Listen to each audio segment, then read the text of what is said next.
शरद पवार यांच्यावर अत्यंत गंभीर आरोप करण्यात आलेला आहे।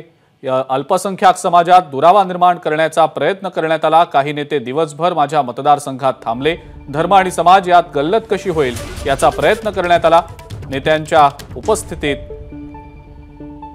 मशिदीतून काय करता येईल यासाठी देखील प्रयत्न करण्यात आले। हे दुर्दैवी आहे असा सुनील तटकरे यांनी आरोप केलेला आहे।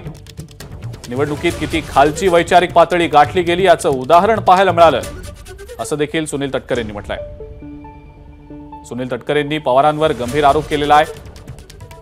धर्म आणि समाज यात गल्लत कशी होईल याचा प्रयत्न झाल्याचं तटकरेंनी म्हटलेलं आहे।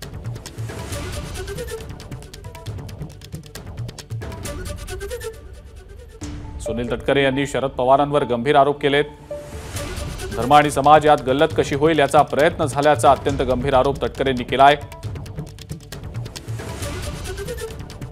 निलेश बुधावले आपले प्रतिनिधी या संदर्भात आपल्याला अधिक माहिती देत आहेत। निलेश, अजिंक्य, लोकसभा निवडणुकीच्या निमित्त शरद पवार रायगडला असताना काही घडामोडी घडल्या होत्या। या संदर्भामध्ये आज उल्लेख सुनील तटकरे यांना केल्याचं पाहायला मिळालं।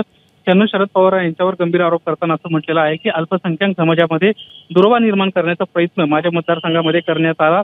काही दिवसांपूर्वी माझ्या मतदारसंघामध्ये हे जे पक्षाचे वरिष्ठ नेते आहेत, एकंदरीत शरद पवारांवर बोलताना त्यांना असं म्हटलं की धर्म आणि समाज यात गल्लत कशी होईल याचा प्रयत्न करण्यात आला होता आणि हे शरद पवारांच्या उपस्थितीमध्ये करण्यात येत होतं। किंबहुना मशिदीतून काय करता येईल यासाठी देखील प्रयत्न सुरू झाले होते आणि हे दुर्दैवी आहे असं देखील यावेळी सुनील तटकरेंना बोलताना म्हटलेलं आहे। निवडणुकीत किती खालची वैचारिक पातळी गाठली गेली होती याचं उदाहरण त्याला म्हणावं लागेल असंही सुनील तटकरेंनी याबाबत बोलताना म्हटलेलं आहे। ठीक आहे निलेश, धन्यवाद सविस्तर माहिती दिली त्याबद्दल। एबीपी माझा, उघडा डोळे बघा नीट।